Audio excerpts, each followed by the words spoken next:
What if Invincible was the villain all along? Not a theory. The Corrupted Invincible is already canon. A version of Mark Grayson said yes to his father, who chose the Empire over humanity. The question is not whether this version exists, it's what that decision actually does to everyone around him. The moment Mark agrees, the dynamic everyone changes forever. Nolan pretended to love Earth and was supposed to conquer it. Mark actually loved it. A Mark who chooses Viltrum becomes the most valuable asset the Empire has ever produced. A half-human who understands Earth's defenses, its weaknesses from the inside. Nolan knew how to conquer planets. Mark knows how to destroy this specific one. Start with Eve. Their relationship was always the emotional backbone of the show. Love built slowly, tested repeatedly, surviving whatever came. A Mark who chose conquest does not get that. Eve becomes resistance. The person who believed in him most becomes the most motivated to stop him. She does not just fight him. She fights the version of him she thought she knew, which is a completely different and far more devastating conflict. Cecil built his entire global defense architecture around a Mark who could be managed. A Mark loyal to Viltrum isn't managed.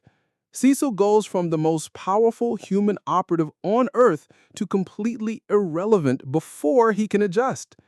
Here is what most fans miss. This version of Mark is more dangerous than our Mark has ever been. Our Mark hesitates because of his humanity.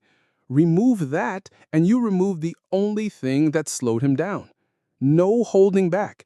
He becomes exactly what Viltrum designed him to be, a perfect weapon with knowledge of the enemy. Which brings us to Thrag.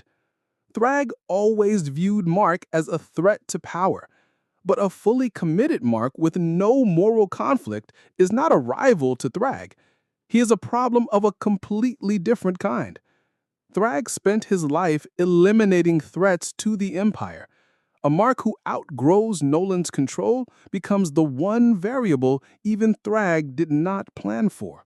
The multiverse already showed us that versions of this Mark exist across dozens of realities. Some became conquerors, some became something worse. Our hero is separated from all of them by one conversation on one mountain. That is what makes the Invincible story matter, the choices. And this choice that Mark did not make is the reason Earth still has a hero instead of an executioner.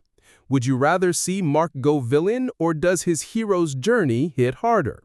Drop your take in the comments. The comics go deeper than anything. Full comics linked in bio.